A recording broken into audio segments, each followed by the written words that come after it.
Begin the current Daf from Mesechta Shekalim Daf Chafal. Begin 6 lines down at the top of the Yomid.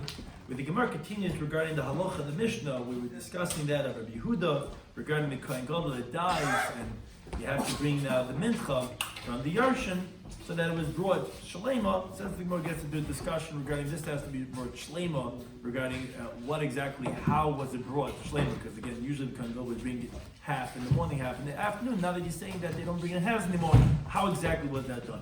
Just corresponds because of today's daf.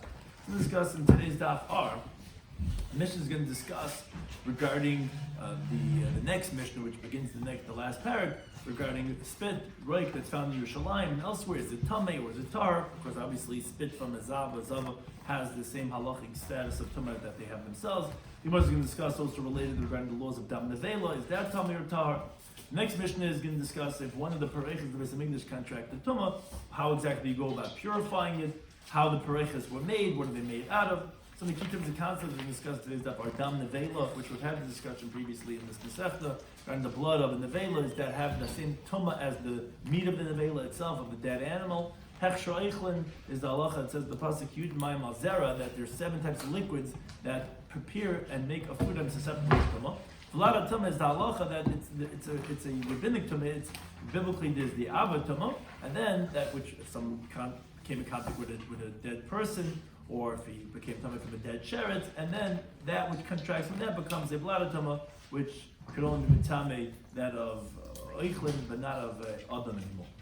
So we continue from the previous Mishnah on Chaf Alef and Alef, 6 lines down at the top of the Yomid, like we said. This part of the Gemara is going back on the Mishnah of Rabbi Yehuda that this mincha of the Asir Se'ifa of the Kohen Gadol that he passed away and they didn't appoint another one yet, so the Yarshim would bring it. So he said that you bring it from the shleim, you would bring it intact, you wouldn't bring it in half. So the Gemara has the following question: he said, Ma, what's the halacha?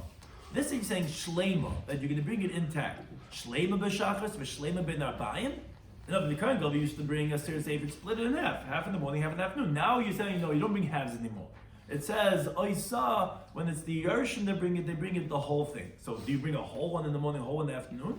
So no, that's seriously, if you bring it at once in the morning, and you don't bring anything in the afternoon because you're not bringing more than a serious sefer, so you'll all do it once, or do you do it 2 times?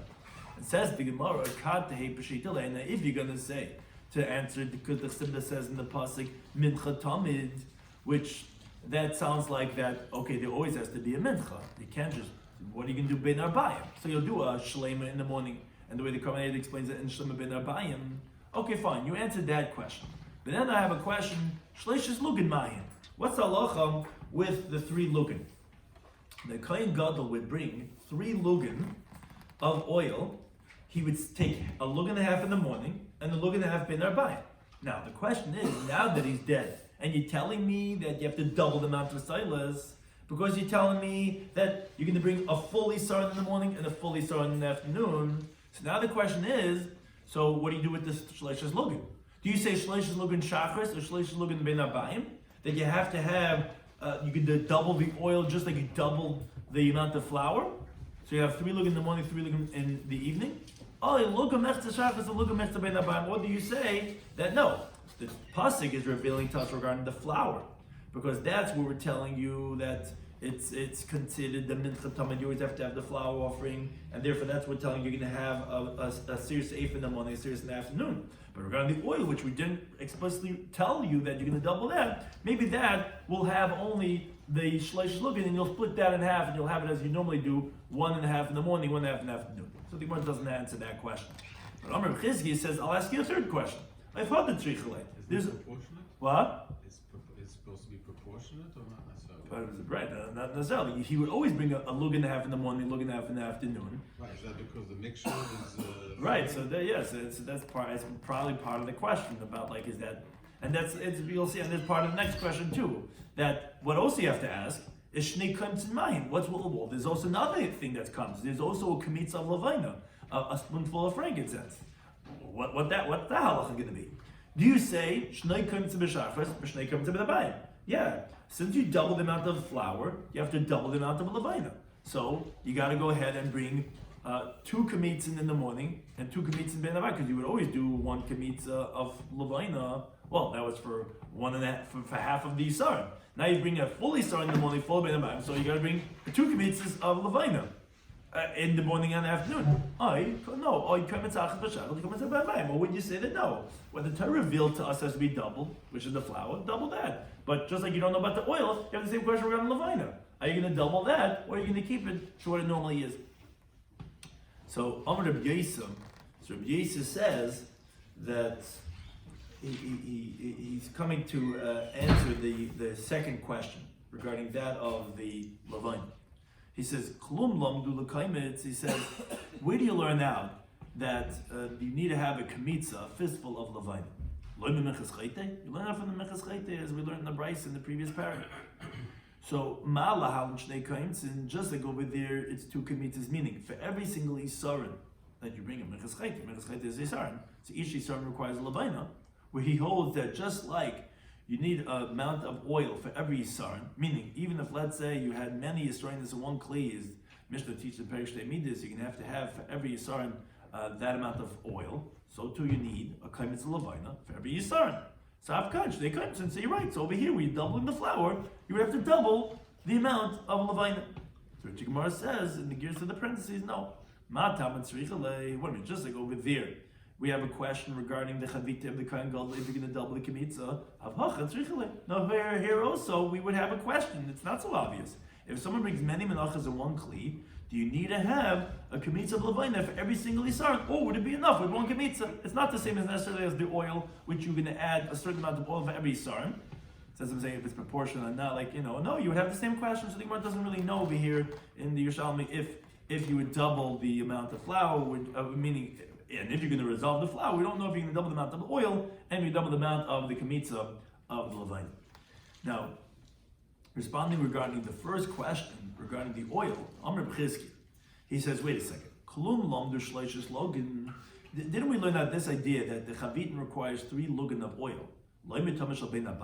Isn't it learned out from the tamid, the evening karakam tamid, which it says by the chavitin, it's a minchas tamid. What does it mean that it's a daily mincha that the Kohen Gadol has to bring? It's like the minchas tamid. It's like the tamid shaben abayim. Now, what are we comparing? Malahal shleishes lugan, just like over there, that for every isaron, because it is 1 isaron, you bring 3 lugan of kan shleishes lugan. Here also, it's going to be 3 lugan for every isaron. So since you're doubling this, right, you should double the amount of oil. Gemara says no. Just like we have the question regarding the chavitin of kan tzrichale, also over here by the kamen tamid. For example, if you didn't bring your mincha in the morning, that you bring it even on the evening, like it says, you can bring it in chasam, neskei, and balaylo, or you can bring it the next day if necessary. Yeah, we would have the same question. We wouldn't know, would you bring 3 lugan for every single one, or would it be sufficient with the 3 lugan that you're bringing anyway? We wouldn't know that this you're making up. Would you have to bring for every yisar and not? So the Gemara has not resolved the question, even for the Tamash of Abayim, because we could ask the same question over there. We wouldn't know when you're making it up if you would have to have 3 lugan for every one, or would it be sufficient, which is a sum total of 3 lugan. Now we said in the Mishnah, Shlayeh b'chulu. We had one of the takanas, with 7 takanas of the bezin that we had mentioned, and one of them was that there shouldn't be any me'ilah if you utilize the ashes of the paraduma, which again, those ashes were used to be matara satmeim. So Reb Shimon bar Nachman Reb Shimon Yonis, and he says, B'din haya shiyim l'ba, that the halacha should be that there should have been me'ilah, misappropriation with the ashes of the paraduma. It's just a behin gazur shlayim l'ba. The rabbis decreed that there shouldn't be any me'ilah. That's what it sounds like from the Mishnah, that there shouldn't be any me'ilah in those ashes. Problem is, but in the Brisa that it says in the pasuk, the paraduma is called a chatas. This teaches that this, just like a chatas meal is spoken by the paraduma, there's going to be me'ilah. Now the thing is that it sounds like but moilin. Only in the chatas itself, when it's a chatas, when it's an animal, then there's me'ilah. But ve'ein moilin ba'afara, but there's no me'ilah in the ashes. So the Gemara's question is, what are you telling me that it's a T'nai bezin that there's no me'ilah? The Bryce is telling me that biblically there's no me'ilah in the ashes because it's not a chatas anymore once it's burnt when it's ashes. So why are you telling me it's have to come as bezin? So Amr Bavo, he says that you're right. The truth is, B'Rishayim in the beginning, they used to be disgraceful regarding the ash of the paraduma. But nice, like Avamaka is saying, they would use the ashes, it's an abundance of ashes they use for the part of the they would take it, maybe for some symbolic reasoning, they would put on their wounds.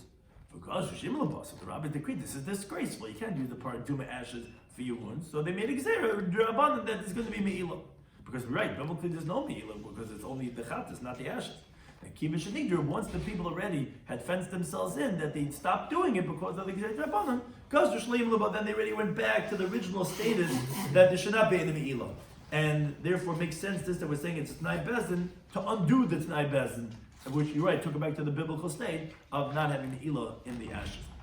We said in the Mishnah also about Kinin Mechulu, one of the Takanas Bezdin was that if one of the Kinin, the pairs of birds, that people brought, which was really from the boxes that they put in funds that became invalidated. We have machlekes in the Mishnah, does that come from the Tzibrus funds, or does it actually is Hamasapik, the one who provides? The provider has got to make up the discrepancies, that we had some losses here, you got to make up that difference. So we had this Gemara already once before, but the Gemara is asking, Ha'isha Azai, so wait, this woman, but Mahi Miskaperes, what is she going to have an atonement? Meaning, this is really going back when we said in the Mishnah, when you find monies between the boxes, it's just being brought over here because it's the same idea that Rabbi says in our Mishnah, Masapik has to make it up. It's really going back on the Mishnah that we had said that it's the box between the Geizli Oila and the Kinin. And we said that, okay, you'll put it to the Geizli because those are totally Oilas, which are Mohammed and the Chatas. The problem is, this woman needs a Chatas for her atonement. And that the Gemara says, and Rabbi Yitzchak says, no, it's Nine Beznu, it's a Nine Bezn. This is really what we learned in our Mishnah. Hamasabek is a king, the one who provides for the prayers of birds. Hamasabek is himself, he has to make up for those that which become invalidated, which become lost. And therefore, from our Mishnah, we're really resolving the question we had from a previous Mishnah. What are we going to do over there? It's okay, we're going to go ahead and make it up from the guy who provides. Hadnallah, Parak Moshe, so we shall return to the 7th Parak, Shekalim, Parak Ma'is Shenintzu, which was primarily regarding as Shenintzu, regarding things that were found, whether it be mummies or different animals. And then we continue with the final parak of Masechet Shekalim, parak Kalarik, in the 8th parak, which is also continues on the same theme regarding things that are found and what the status of these found things are. So it says the Mishnah Kalarik and then Tzab Yerushalayim. Any spittle that's found in Yerushalayim, because as the general rule, the Roik of Azav and Azav is considered an Avatoma, and the Matame Adam Mekalim. Now, generally in Yerushalayim, the halacha was that non-Jews didn't frequent over there. Zavim would normally stay away from Yerushalayim. So the halacha is that Tahirin, that we would presume that any spittle over there, we weren't guys that maybe they're from Tamei people, which are Matame Adam Mekalim, because they go based on the majority of people in Yerushalayim were Tahar people. Now, however, Chutz Mishal Shuka Elyon, except for the upper marketplace, which the Gemara is going to explain, where the non-Jews would frequent over there, that was the one except in Yerushalayim, where, okay, there's spit over there, we have to suspect that that's from a Tamei person. That's the remake, because all non-Jews, all Gentiles have rabbinic status of a Zav, of a Tamei person. Now, B'Yesem, he gives a different qualification. He says, B'Shal Kayim Shana, all the other days of the year, so there, Shebe if you find it in the middle of the road, Tamei, we're going to suspect that it's Tamei. Shebet Stadin, if it's on the side of the road, Tahar, we're going to presume that it's Tahar. Whereas the B'Shas Regel, but during a Yom Tov, when most people actually Tahar, Shebet Emtza Tahar, and then in the middle of the road it's going to be Tahar. Shebet Stadin, if it's on the side of the roads, then Tamei is going to be Tamei, as he explains with Nesham Mu'utin Mistakon and Stadin. In general, the minority of the people, they go to the sides of the roads, where the Gemara is going to explain exactly what the qualification for this is. But therefore, we could presume during different times the majorities are in the center, and that will depend if it's on the Yom Tov or not, if it's going to be Tamei or Tar. K'teran related halacha, kol ha'kelim in Tzam Yerushalayim. All the vessels that were found in Yerushalayim. Now, what's important to understand is that there was two paths, two roads, that those who were carrying the kelim to Taival would go. On the way to the mikveh had one road, and that's on the way down, and then there was another path on the way back from the mikveh. So it had they didn't have the same path because people are going to bump it. You had one path going in and one path going out. So therefore he says like this, if you find it on the path, which is the path that people would enter into the mikveh, and you find it is, obviously it's tummy, the guy never got to the mikveh, he dropped his spoon, his fork, whatever it is. But if it's on the path on the way out of the mikveh, then it's going to be taught. And the reason is because the path that they used to go down was not the same path they used to come out. So on the way down, most definitely tummy, whereas on the way out, that's the Remeir. V'yesemi, he says differently. He says, no, kulam tahir.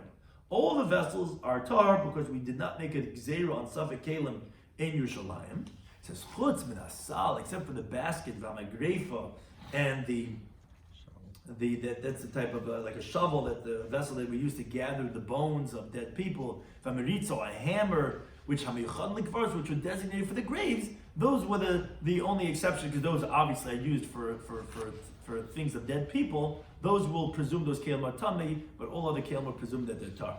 Now, in a more sophisticated conversation relating to the halachas of Pesach, sakin shenensis biyadal, regarding a knife that's found on the 14th of Nisan. So the halacha is sheichet b'miyad. You could slaughter your korban Pesach with it right away, meaning you don't have to table this knife that you found, which obviously relates to the discussion we're having regarding finding kelim. And the reason that is because you could presume that the owner of this knife, if it was tamei, he had already tabled it on the 13th of Nisan, because you need to have Harav Shemesh. Let's say it became tamei from a source, which you generally need to have Harav Shemesh, and then it's going to be tar the next day on the 14th, which he needs to use to slaughter. Everyone had to slaughter their own korban Pesach. You got to come with your own knife. You're not going to find one over there. No gamach knives available. You know, the gamach knives go the first ones. Nothing there. You got to come with your own knives. So therefore, everyone had to have a knife ready. So if you find it on the 14th of Nisan, obviously this guy already tabled it, because you had to have Harav Shemesh on the 13th. So whoever finds it, finders keepers, he could go ahead and slaughter it right away. Now, but let's say b'shleishas. Let's say you found it on the 13th of Nisan. Oh, then sheina matful. In other words, even though maybe the owner had already tabled it, not everyone waits till the last minute, besides us 3 minutes before Shabbos, right? But not everyone waits till the last minute. So, but the thing is, you have to anyways dip it in a second time in the mikvah, because maybe the guy didn't table it. Why? Because the guy still has time to table it that day on the 13th of Nisan, because all he has to do is a moment before Shkia, jump into the mikvah, put it in, and wait for Harav Shemesh, and he'll be good. So then you got to table it again. This is even according to Rabbi Yossi that says kelim ta'ira. Oh, right. No, so it seemed like, yeah, you're right. If it's cool and tired, then there wouldn't be a problem, right? So this would only be according to Rabbi seemingly, right? Because according to him, all the kelim are tar, unless you're going to say that a knife is different. But he says only you mechim likfaris. So this was all regarding a knife that you slaughter with. But let's say kaifetz. Let's say you find a very large knife that's used for cutting bones. And most are not for slaughtering. Rather, they're like a cleaver. They're meant to chop big pieces of meat and to cut bones. So they're bezeh. There, even if you find it on the 14th of Nisan, unlike a knife, shayna umatfil, you have to table it again. Meaning you have to table it. And the reason for that is because you don't need it on the 14th of Nisan, because you're not allowed to even break the bones of the korban Pesach. So the owner doesn't need it the 14th of Nisan until on Yom Tiv, on the next day. So you could say he didn't table it yet because he had time on Erev Pesach still to table it before Ben Hashmashes. So even if you find it on the 14th of Nisan, you would have to table it on that day. Now, what's if it's like it was this year? What's if Erev Pesach, if the 14th of Nisan was on Shabbos? So there actually, then you actually could slaughter with this kaifet, with this cleaver. You could slaughter with it miyad right away, meaning although we've normally said that if you find it even on the 14th you have to table it, but if the 14th is Shabbos, then you could use it right away, and you don't have to table it. Why? Because even though that maybe the owners had a knife to shaft with, and this kaifetz they only needed for breaking bones, and today on Shabbos there's no breaking bones, even so, since they need it for Yom Tov after Shabbos, they must have tabled it from before Shabbos, because Shabbos, you can't table it, as the Gemara says in Beis David Zayin Beis. If Yom Tov falls out after Shabbos, then you have to do it from before Shabbos. So if you find it on Yud Daled, since it's Shabbos, the guy is not tabling on Shabbos, and he's going to need it the next day. So normally you could say he'll table on Yud Daled, and it's still time, it's still day, he could table it. No, he can't table it Shabbos. So therefore, if you find it on Yud Daled, you could use it right away. As we get into the Beis, and let's say with Tezvav, let's say you find it on Yom Tov itself on the 15th of Nisan, then you could go ahead and cut with it a korban shlamim miyad right away, because most definitely the owners had tabled it already yesterday. Now let's say nimtzis kshura b'lesak, and let's say you find it that it's tied onto a knife. This kaifetz, which has a different halacha than knife, but let's say it's tied onto the knife, and then the kaifetz is like the knife itself. Even if you find it on the 14th on a weekday, you could shecht with it right away, because you most definitely table it with a knife on the 13th because it's attached. You're not going to table one and leave out the kaifetz. The only thing we'd say normally a person would be a shtipshtois. But here the second anyways has to table, and he for sure tabled it, and it's attached to the kaifetz, so then we could presume that the kaifetz is already tabled. Now, The Gemara goes back to explain the beginning of the Mishnah that spoke about. We said that if someone find all the reik and all the spittle in Yerushalayim, we presume that it's tar, except for the Shuk in the upper marketplace, where there we have to suspect that it's going to be tummy. What's the reason for this? So it says the Gemara, because Rabbi Shloimy Schwartzberg says Katzon shel Nachem hayisham. In the upper marketplace, it's tummy because there was the Gentile launderers, who, as we said, Gentiles rabbinically have a halacha like zav for as always. So therefore, any spit that comes out of them is like the tumah b'zav, and therefore you have to presume that that it's going to be tummy.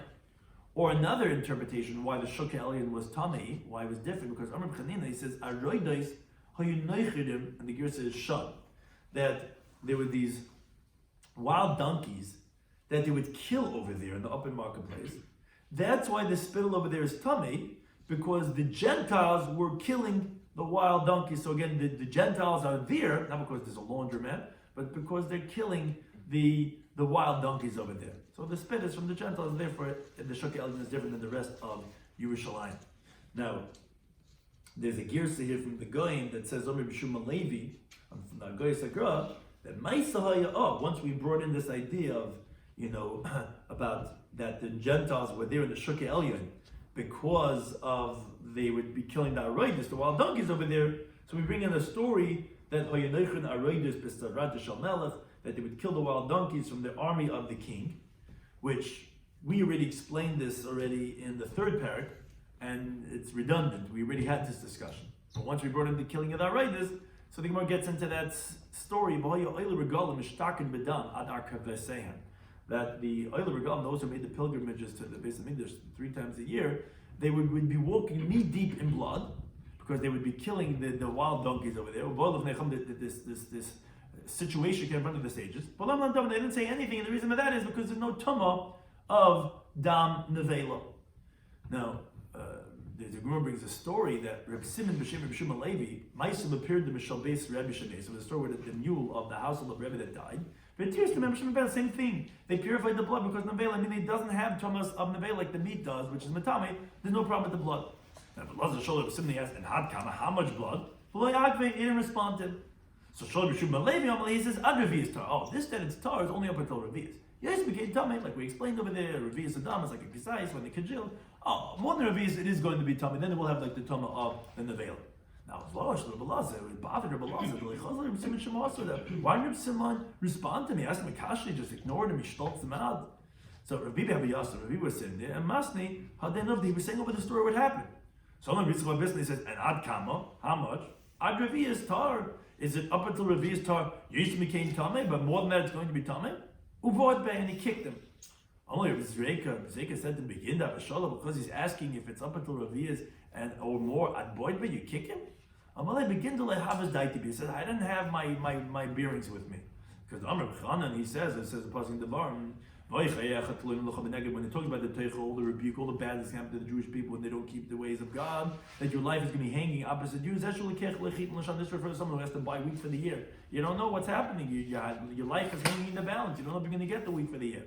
When it says you're going to be in terror night and day, this refers to someone who has to buy flour from the merchant, which doesn't know if you're going to get for the next week or whatever it is. And when the says you're not going to believe in your life, what does that mean? Someone who has to buy from the bakery every single day. I don't know if I'm going to have bread. And I'm a guy who relies on the baker, and therefore I didn't have my bearings with me. Lamaisa says the Gemara, so what's the halacha? So Hey B'Shu Ben B'Sari says, Adam Nevelis, regarding the blood of a dead animal, Shutar, it does not have any tumah. So it's not a raya. Ma'u tar, I'll tell you what it means, tar. Tar means tar melahachsher. It's tar from the halacha of hechsher, which means to say there are 7 types of liquids. Dam is included in that it makes things food susceptible to tumah. The dam of nevela is not considered dam. It's tar from the halacha of being machsher of food to be susceptible to tumah. But in itself, to be tummy as a nevela, it will have. It's not a raya. This that you're saying that he says is tar could be tar from being machsher, but it could be tummy in its own right as being part of a nevela. So the Gemara says, how could you say that? We learned within the Mishnah that says the dama sheret kebesare, the blood of a sheret, of one of the teeming creatures that crawl on the ground, which there's 8 types that the Torah talks about, that they're tummy, that their dam is kibsar like the flesh itself. Now, It's mitame ve'ena machshir. It contaminates, meaning as the law of a dead sheretz, but ve'ena machshir, will not make a food item susceptible to tumah. And says the Mishnah, we don't have any equivalent of this halacha, which means to say, you obviously, if you're telling me and you want to interpret that what did he mean when he says dam nevel is tar? Oh, it's only tar from being makshir, but it will be tamei. The only case that ever has such halacha is the dam of a sheretz. Dam of sheretz is matame, it's not makshir. How could you tell me that the dam of a nevel is also matame and just not makshir? But didn't we tell you that dam of sheretz is the only one that you have such halacha? No, it says the Gemara. No, you're reading it wrong. This thing was saying that of a sheretz is unique, is only for the measurement of the tumah, which how much is the shear of a sheretz that's metame is a lentil, is kadasha. We're saying that what's unique about sheretz is that even the blood will be metame in the same shear of an adasha. And you're right, there's no other case where you're going to have that the dam will have the same shear as the item itself. Of a dam and metame can be something, but you could have the blood will be metame like the flesh itself. It's just that it's when we said tar, it's going to be tar malachakshir, and actually will be tummy. And we said sheretz the only one. No, sheretz is the only one that in the exact shear. But in the concept of being metame but not being machshir, you could have other ones that have the same halacha, which could be the same thing by that of the dam nevela. But says Rabbi Yossi says plika b'trein amaran. It's actually machlekes amaran. Chadam b'tamei, chadam b'tar. One says that the blood of the nevela is tamei. One says the blood of the nevela is tar. It's not considered as part of the nevela itself to have the tumah. So the Gemara explains that Manda B'Tamei, the one that says that if it's more than a Revi, it's going to be Tamei, it's going to be Yehuda. Manda B'Tar, the one that says it's going to be Tar, meaning always, is like we had mentioned before, it's going to be Shua ben B'Seir. And only Rav Avduma, the Min Nechaisi, says Ebeyos. It's very well said that you are pointing out that Yehuda is the one who holds that if it's more than a Revi, it is going to be Tamei. Why? Because Rabbi Yehuda, more Yonah the Bein Nesiyah. We brought a story before with the household of the Nasi of Rabbi Yehuda Nasi, and who is the Paisik of Rabbi Yehuda Nasi's household? It's Rabbi Yehuda. And he was saying there's only tar up until Revi'is, but more than Revi'is is going to be Tamei. That's because that was Rabbi Yehuda's opinion, who holds that actually if it's more than Revi'is, it's like a kazais when it's congealed, which is the measurement of Tumah of a Nevel. Now the Mishnah had said that Kol Reikin B'chulu, that all the spittle that etc. that you find in Yerushalayim is going to be tar, except for the upper marketplace. So the Gemara asks, didn't we say that we weren't geyser on spittle that you find in Yerushalayim? So the Gemara didn't hear the teaching of Rebbe that we had mentioned before, and therefore it's asking, so why if you find the Shekalim is it going to be tummy? So says the Gemara, what do we say on that? He says, there was a laundromat of Gentiles over there, and therefore there's all the Gentiles that would make the tummy, and therefore we had to go ahead and suspect by the Shokei Elyon that the rek is going to be tummy. Now the Gemara is coming to explain the reasoning of Rabbi Yossi. Rabbi Yossi had said in the Mishnah that it depends if it's a Yom Tov or a weekday, and because the minority they move to the sides. So the Gemara brings a brisa that b'shayim Shana, the rest of the year, all the days of the year, hatmein mahalchen shibaylis. The tummy people would walk in the middle of the road, v'atahari mahalchen atzad. And the Torah people would walk on the side because they would distance themselves and they would walk on the side. Now the Girs is Vatamein Mahalchan Stam, and the Tamei people they would walk plain. They wouldn't want anyone to separate from themselves. And the Girs says Vatameir no Parashu. But the Torah people would say stay away because they would want the Tamei people not to make them Tamei. Oh, so therefore, in the regular day of the year, if you find a spit on the side of the road, it's going to be tar, because that's where the tar people would go. They're the people with the hats down, they're walking on the side of the road, they don't bang into walls, they're on the side, they don't become tummy. The tummy people, the guy, the bright guy in the middle of the street, that's where the tummy people are walking, because that's where many people are tummy, so they're walking in the middle of the street. Now, but B'Shas Regel, in contrast, during a Yom Tov, when all the Jewish people during Yom Tov are called Chaverim, as it says in Sefer Shleiftim, the Yesef Kol Ish Yisrael L'ir, Ki Ish Echad Chaverim, meaning everyone is Torah on Yom Tov. Because the obligation of every single Jewish person to be B'tar himself on Yom Tov, and any tummy person that cannot purify himself, he has to separate himself to the sides of the roads and distance people from him, so he should not make them tummy, because everyone else is Torah. Oh, that's what we're saying, that during the Yom Tov, the Torah people, they would walk straight in the road. But the Tamei people, they had to walk on the side of the road. And the Ger says, so the Torah people, they could just walk without specifying. And the Ger says, Vatameim, I'm on the pressure, the Tamei people, they had to tell them to separate because the Mu'utam, the minority are the ones who always go on the side, and they're the ones who have to warn the majority, the populace that's walking in the middle, to stay away. Now we said in the Mishnah, all the vessels that are found on the way down to the mikvah, we presume that's Tamei. On the way up from the mikvah, we presume that's Tar. So the Gemara says, that we didn't make Xero on the Kalim that you find Yerushalayim. Why is the Mishnah saying Derech Yerida on the way down to the mikvah is going to be Tamei? I said, I'll tell you why. Since we found it on the way down to the Mesa Tefillah, obviously Nasa Hichiach, obviously that proves that it fell from a guy who was on the way taking out the mikvah. Obviously that's Tamei, and that's different than in general regarding when you find Kalim in Yerushalayim. Now, to explain further Rabbi Yessi's opinion, who he said that no, if you find Kalim in Yerushalayim, no matter where you find there's going to be tar, it's only if you find like shovels and all those that are used in the cemetery, only those will presume that's Tamei. So the Gemara says that Abishal, who he actually was, he would bury the dead, as the Gemara says in the third paragraph of Nida. So he knew these vessels, this was his craft. He would call the magrefa, the shovel that we said in the Mishnah, he would call it the fingernail. So why is he calling it the fingernail? Because it was similar to a fingernail. It was made in the shape of a fingernail of a person. That's how the shovel, if you think about it, that's how the shovels look like a fingernail. So he would call it the fingernail. Amanda Maritza, why they call this hammer a Maritza? Shemaritza is Evan Besakvaris, because when they were digging and they would hit a rock, they would crush it, they would push it away. So therefore, that's why it was called a Maritza.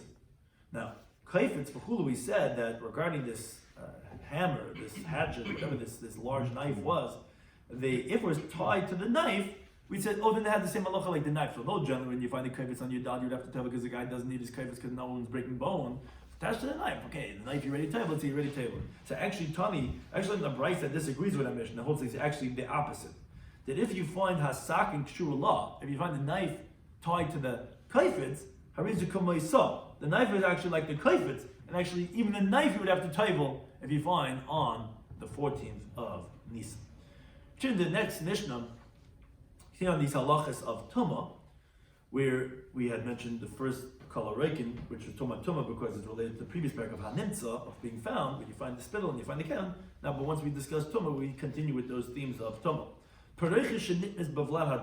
Regarding the curtains that were in the Beis Hamikdash, if it became Tamei from a Tumah Drabanan, which, let's say, touched liquids that were Tamei, which Rabbanan would geyser on liquids that should be Tamei Kalim, and the reason why is because of it could be confused with the mashka of Azav and Azava, for example, the spittle or the semen of Azav, which actually is an Avatama, which does make other Mekalim Tamei.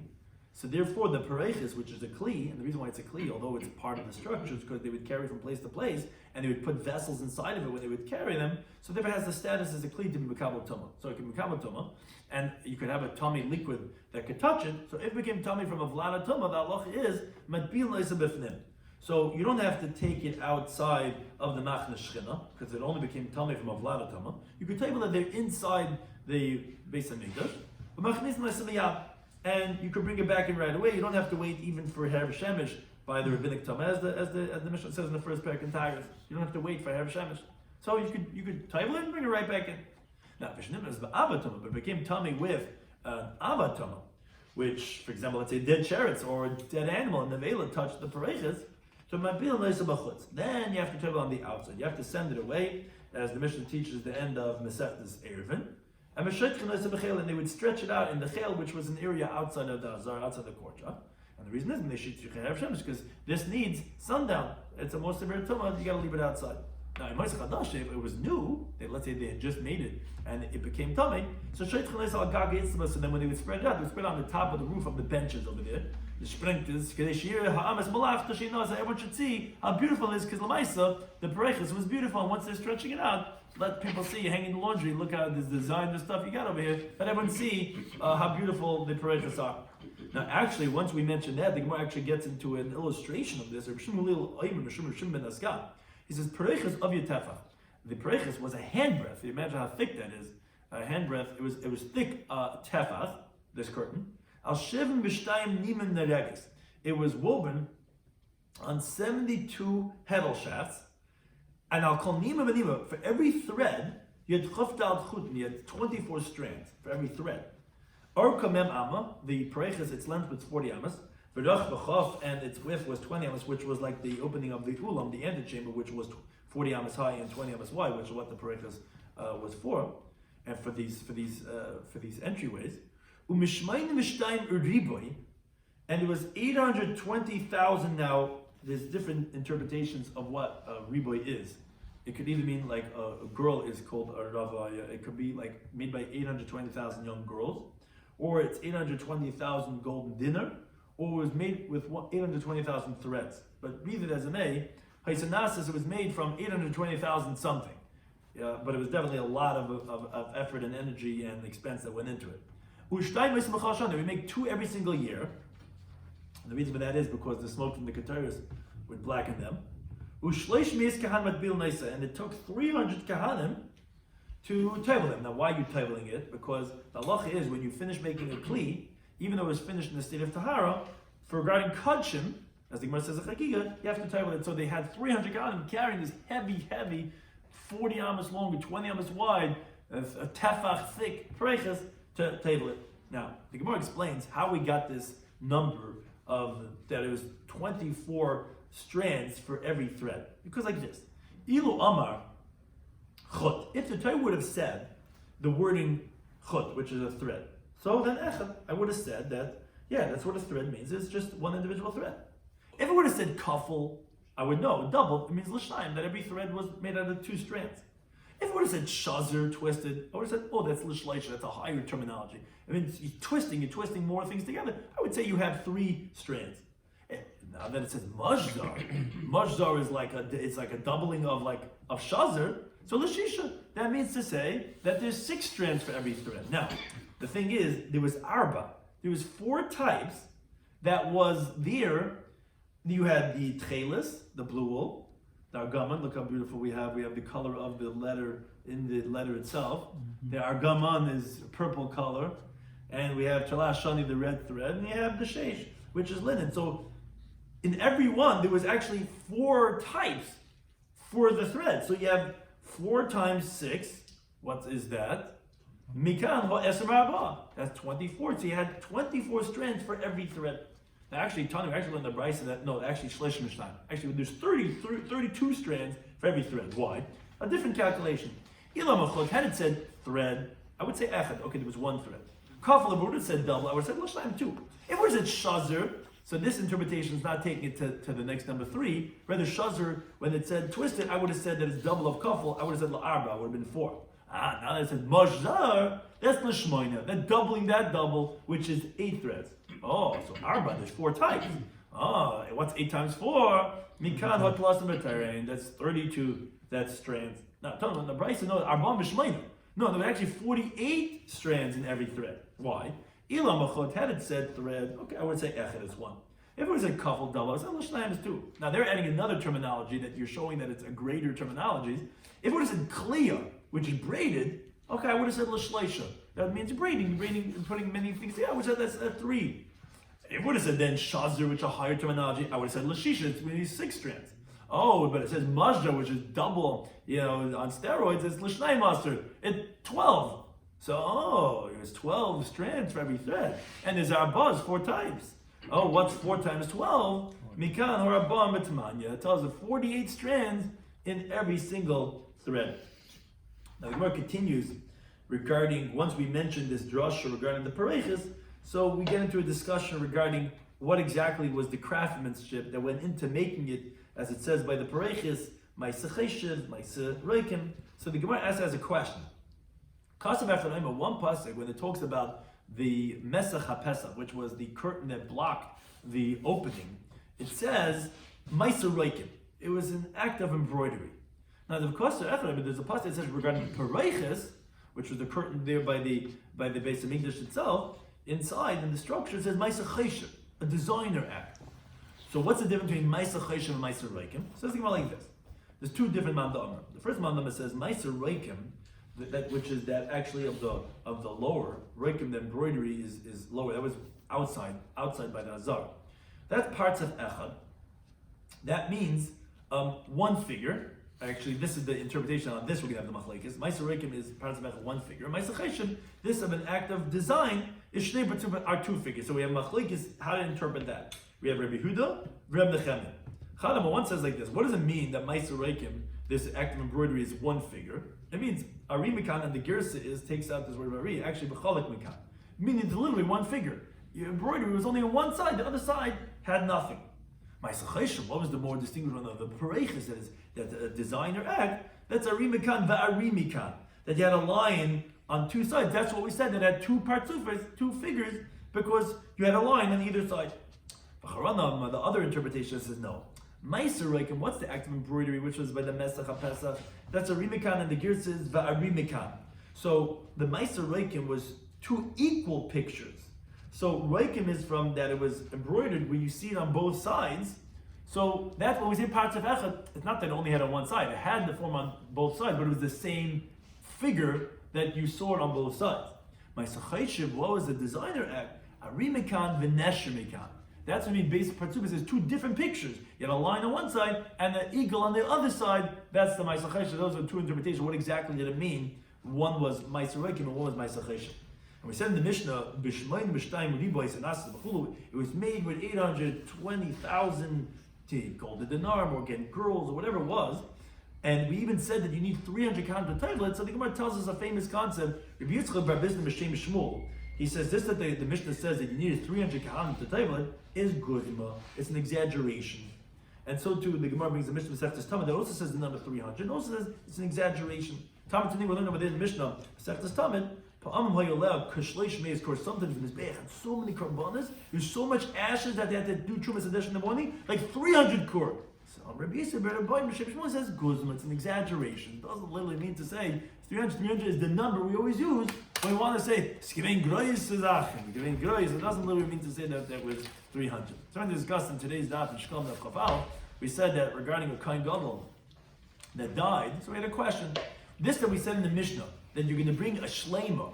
So what does shleima mean? Do we mean only in the morning? Because you usually bring a seifers. You can't bring it in halves. But do we bring shalom in the morning and the afternoon? No, only one shalom. We'll bring in the morning, and then in the afternoon we won't do anything. And then you're going to say, because it says in the pasuk mincha tamid, you always have to have it. You'll have a shleima bin abayim. So the question was, okay, but the three lugin that he normally brings, where he normally splits half in the morning, half in the afternoon, but you're saying you bring in a whole, so you're doubling the flour. Well, you say that you bring three lugin, either you'll say, no, here the Torah didn't tell us anything, you'll split the three lugin, half in the morning, half in the afternoon, or no, well, you say that you're bringing three lugin every time.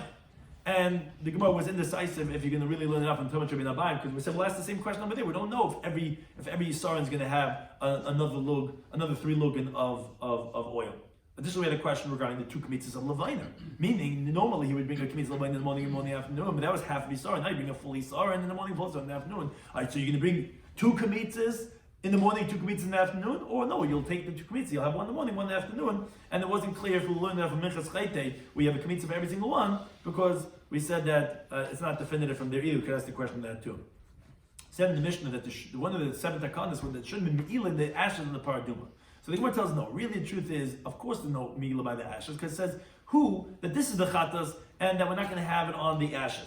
But what happened was that they used to put on their wounds, so they made a gezerah that's going to be me'ilah. They don't want to treat it disrespectfully. When they were nigderah, they took away, and they were masakin that no, there shouldn't be the rabbinic me'ilah. We also mentioned, which we had mentioned previously, that if a woman lost her coins and it was between the box of the kin, the box that goes over. We said, what happens when it was from the kin as a woman? So no way she gets a doma, which is like one of the madam we brought in our Mishnah, that Mesapik as whoever provides, he has to make it up. So therefore, there's not going to be a loss for a woman. And we finished the second to the last, and we started in the 8th parak, Kol HaReikin, which was continuing the theme regarding nimtzah, regarding finding things. If you find spittle in Yerushalayim specifically, which we presume people there are tahar, except for the upper marketplace, which we said either because there was a laundromat of the Gentiles, or because they're killing the donkeys, which we got the whole discussion regarding machlekes, if there was dam nevelas more than revias, if it's not metame, just not machshir. We get a whole discussion which we had on the previous daf already, which that took up a lot of the daf. And Rabbi says no. He says if it's during a Yom Tiv, then the middle of the road is tar and the sides are tamei. If it's a regular day of the week, the middle is going to be tamei and the sides are going to be tar. We said regarding if you find kalim in Yerushalayim, so it depends. On the way down to the mikveh tamei, the way up is going to be tar. He says no, it's all tar except for those which are designated for cemetery use. We said regarding you finding a knife, if you find it on the 14th of Nisan, you could use it right away because the guy obviously table because he needed it for today to shech this Gram Pesach. Find the 13th, you got a table. The kaif, it's the cleaver, so then you got a table even on the 14th because it doesn't need it today. It's not breaking any bones. Now, if you find if Yudal happens to be Shabbos, then you can check right away because he can't table on Shabbos. He must have tabled already from before Shabbos. If you find it on Yom Tov itself, then you could for sure check that you also can't table it. Then it had to be tabled before. And the tie to the knife, unlike the Bryce that we brought says it's like the knife. The Bryce actually says the knife is like the kaifetz, and you'll have to table then the knife too. We learned the next Mishnah we're going to purchase that became Tameh. If it's from a Vlada Tameh, which only rabbinic from a Mashka, you can table it inside and you can use it right away. Became Tameh from an Amid Tameh, then you got to table on the outside and you got to wait overnight. You spread out in the Chel. We said regarding the Parechas that the threads were doubled either from 24 strands, 32 strands, or 48 strands because it says Majzar. We said that there were those that were Maisa Cheshim, which regarding the Parechas, which either that means to say that it was Shnei Partufim, meaning had a line from either side, or Shnei Partufim means to say no, had a line and an eagle from the other side. And Meiser Reikim, which was the ones on the outside of the Zara, which there was embroidery, that either means to say that there was when we say it was one partzuf, either because it was only on one side there was a line, the other side actually had nothing, or no, it had a line on either side, it had the same figure, and we spoke about that good mice. It says 300, it generally means that it's an exaggeration. You didn't need 300 count to actually table that. Parechas doesn't make it. Thank you for any time for hosting us.